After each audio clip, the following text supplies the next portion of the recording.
Napabuntong hininga si Dustin matapos makipag-usap kay Bianca. Kapag naiisip niya ang pag-uusap nila ni Clarice, nung kunin niya ang serbisyo ng girlfriend ng kapatid niya upang mag-design sa interior ng bago niyang biling building, ay hindi niya mapigilang mapangiti sa sarili. Dustin, ang swerte naman ng mapapangasawa mo. Bakit naman? Siyempre, hindi ka lang mayaman kundi gwapo pa. Kung hindi ko lang alam na mahal mo si Nico, ay iisipin kong may gusto ka sa akin. Tumawa si Clarice sa sinabi niya. Bakit kasi hindi ka pa magpakasal? Alam mong wala akong balak magpatali. Mabuti na lang kahit na magkapatid kayo ni Nico, ay magkaiba kayo ng ugalit pananaw sa buhay. Kung hindi sumasakit na rin siguro ngayon ang ulo ko. Hindi kumibo si Dustin. Napansin niya kasi ang litrato ni Clarice sa picture frame na nakapatong sa side table. May kasama itong isa pang babae sa picture. Who is she? Napatingin si Clarice sa litratong tinitignan ni Dustin. Yung kasama ko sa picture? Iya. Si Bianca, siyang business partner ko. Siyang kasama kong nagtatrabaho sa building mo. O baka nga siya na lang ang mag-isang mag-aasikaso nun dahil may dalawa pa kaming trabahong inaasikaso. Kailan ko siya makikilala? Napatitig si Clarice sa kanya.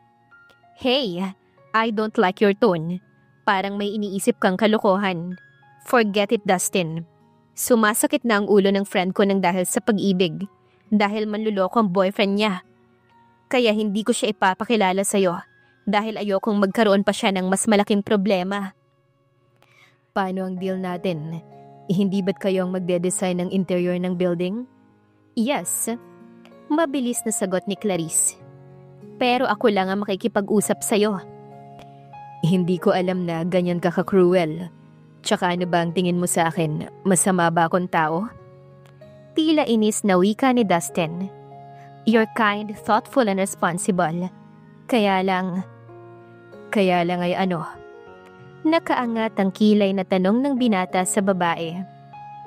Bakit ba hindi ka pa nga nag-aasawa? Sa tuwing magkikita-kita tayo ni Nico, ay ibang babae ang kadate mo. Hindi ako nakikipag-commit sa mga babaeng nakakadate ko. Dahil hindi naman kami seryoso sa isa't isa. Hindi ko pa kasi natatagpuan si Miss Right, kaya hindi pa sumasagi sa isip ko ang kasal. Kung hindi rin naman ang friend ko ang Miss Right mo, di sinaktan mo lang din siya. I won't hurt her, promise. Saglit na napaisip si Clarice bago ito marahang tumango. O sige, ipapakilala kita kay Bianca tomorrow. Hindi kasi ako konforme sa boyfriend niya, pero hindi mo na kita babanggitin sa kanya. Kunwari napadaan ka lang bukas, kaya lang ay baka busy ka na tomorrow. Dadaan ako rito. After ng board meeting ay pupunta ako rito sa apartment mo. Segunda agad ni Dustin. Okay. Napailing ng sunod-sunod si Dustin sa alaalang yon. That was 3 weeks ago. Ngayon ay kasal na sila ni Bianca. Noong makita niya ang litrato ni Bianca sa apartment ni Clarice, he was fascinated with her.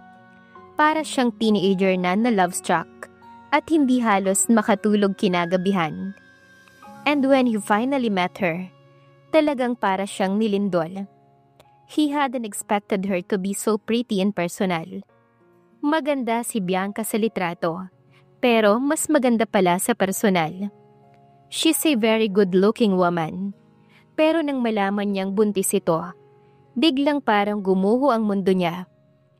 Nang makabawi ng hinahon ay sakalang sumagi sa isip niyang baka binibiro lang siya ni Bianca. But then, she's serious. Totoo ngang buntis ito at ayaw panagutan ng nobyo. Nakaramdam siya ng galit sa lalaking nanakit dito. Gusto niyang aluin ang dalaga. Gusto niyang sabihing huwag itong mag-alala. Pero baka magalit ito dahil hindi pa nagtitiwala sa kanya nun si Bianca. Hindi siya na-turned off ni Bianca kahit na alam niyang buntis ito. Gusto niyang panagutan ng bata kung papayag ito. Sure, he knew it was nuts to get involved to her. And maybe nahihibang na siya. Nashock si Dustin nang alukin siya ng kasal ni Bianca. Pero naisip niyang iyon na ang tamang pagkakataon para makasama to at hindi niya na kailangang manligaw pa. Nagtataka pa rin siya sa sarili niya ngayon. Ano nga bang damdamin niya ngayon para kay Bianca? Attraction pa rin ba? Or this was something new that might be something dangerous? Like love? Ngayon lang niya ito naramdaman sa isang babae pero iba naman ang mahal ni Bianca. Kahit hindi ito magsalita, kahit magpakita ito ng galit sa tunay na ama ng batang dinadala nito. Batid ni Dustin na ang ex-boyfriend pa rin ito ang mahal ng babaeng pinakasalan niya. 5 o'clock dumating si Dustin sa kondo. Pumasok ito sa bedroom, nag-shower at nagbihis. Si Bianca naman ay nakapag-shower na nun.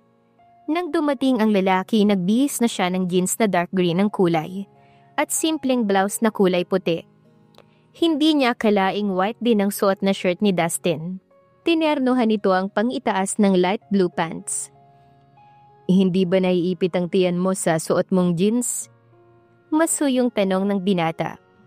Umiling si Bianca bago nagpatiunang lumabas ng kondo. Si Dustin ang nagsara ng pinto bago ito humabol sa kanya sa elevator. Kotse ng binata ang ginamit nila at hindi nagprotesta si Bianca ron. Hindi pa natin sasabihin sa family ko ang aking kalagayan. Dahil tiyak na magtataka sila at baka maghinala pa. Ang alam nila ay si Tristan pa rin ang boyfriend ko kaya. Bakit hindi natin sabihing 2 months ago pa tayo nagkakilala? At habang kayo pa ni Tristan noon ay lumalabas tayo occasionally. Tanong ni Dustin sa kanya. Tapos? We're attracted to each other nung una pa lang tayong mag-meet. Pero ayaw mong aminin sa iyong sarili dahil may boyfriend ka pa nga. Pero sa bandang huli na naig pa rin ang nararamdaman natin sa isa't isa. Nakipag-break ka sa boyfriend mo at naging tayong dalawa.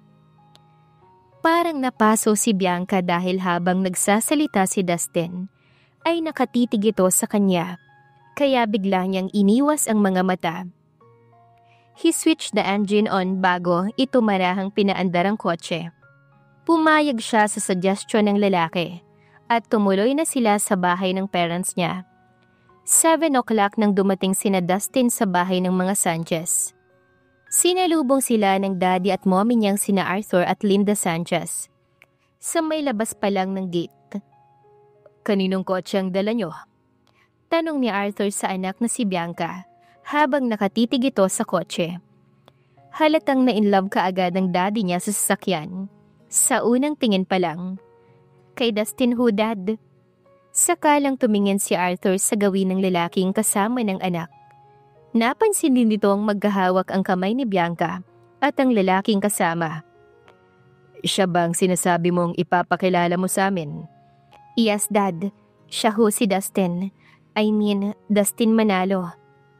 Pagpapakilala ni Bianca sa lalaking kasama bago siya bumaling sa katabi. Dustin, silang parents ko. Good evening ho, Dad, Mom. Nagulat sina Arthur at Linda nang humalik si Dustin sa kanilang kamay, lalo na sa itinawag nito sa kanila. Dad? Mom? Nagtatanong ang mga mata ng parents niya pero nginitian lang ni Bianca ang mga to. We'll have time for the questions and answers later. Bulong ni Bianca sa isip. Kinakabahan siya ng mga sandaling yon. Hindi lang sa magiging reaksyon ng buong pamilya niya kapag nalamang kasal na sila ni Dustin, kundi sa pangambang baka malaman ng mga tong buntis na siya at kasunduan lang lahat sa pagitan nilang dalawa ng lalaking pinakasalan. Pumasok sila sa loob ng bahay at ipinakilala rin ni Bianca sa dalawa pang nakababatang kapatid na sina Jaden at Brent si Dustin. Ano ba yung nangyayari, sweetheart? Sino yung Dustin na yon? At bakit dad at mom ang tawag sa ating dalawa? Nagtatakang tanong ni Arthur sa asawa nang nasa kitchen sila. Inaayos ni Linda ang dinner. Katulong ang dalawa nilang maid na sina Cassie at Jessa. Nang sumunod sa kanya ron ang mister. Nagmano pa nga sa atin, hindi ba? Pero yun nga rin ang itatanong ko sa'yo, Arthur. Hindi ba't si Tristan ang boyfriend ni Bianca? Iyon din ang alam ko. Nang ready na ang dinner ay tinawag na ni Linda ang mga anak at si Dustin. Habang kumakain ay panayang tanong ni Arthur kay Dustin. I am just curious, Dustin. Saan bang province nyo? Sa Aurora ho. Saan sa Aurora? Alam mo kasi naroon ang Villa San Miguel na pag-aari ng sister ko. Dun sa Vicente, merong manggahan at palayan ng sister ko ron. Sabi ni Arthur sa bisita nila. Sa Balerho kami nakatira dati, noong buhay pa ang father ko, bago kami lumuwas ng younger brother ko sa Maynila. Ang mother mo? Napansin ni Bianca na parang biglang may gumuhit na galit sa mukha ni Dustin. Nang lingunin niya ito sa kanyang tabi. Pero saglit lang yon, kaya parang ibig niyang isiping na imagine niya lang yon. Iiniwan niya ho kami, nung 12 years old pa lang ako. Parang biglang nagsisi si Arthur na nagtanong pa. Marahil ay napansin din itong nag-ibang mood ni Dustin. Saan ka nga pala nakatira rito sa Maynila, Dustin? Tanong ulit ni Arthur. May bahay ako sa Fairview, pero ngayon ay sa kondo ni Bianca ako nakatira. Napaawang ang bibig ni na Arthur at Linda sa narinig. Nagulat ang mag-asawa. Gayon din sina Brent at Jaden sa sinabi ni Dustin. Are you living together? Tanong ni Arthur sa kanila. Dad, hindi ho ganun. Kasal na ho kami ni Dustin. Mas lalong nagulat ang pamilya ni Bianca sa sinabi niya. What did you say? Bianca, nagbibiro ka ba? Tanong ng mommy niya. No, of course not, mommy. Kasal na ho kami ni Dustin the other day lang. Saka lang napansin ng mag-asawa ang wedding ring na suot ni Bianca sa daliri.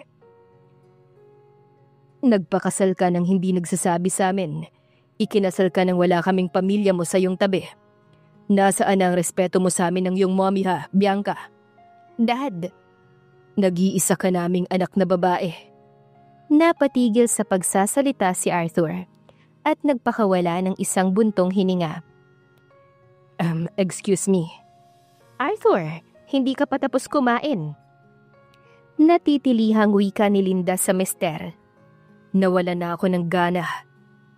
Nag-aalalang napatingin si Bianca sa ama at hinabol niya pa ito ng tingin hanggang sa makalabas ng dining room ang daddy niya.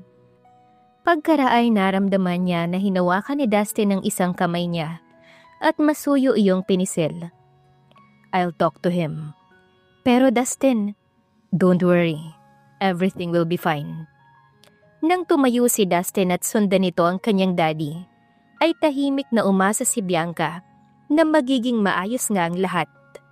Bianca, ano ba tong ginawa mo? Tumingin siya sa kanyang mommy. I am sorry, mommy.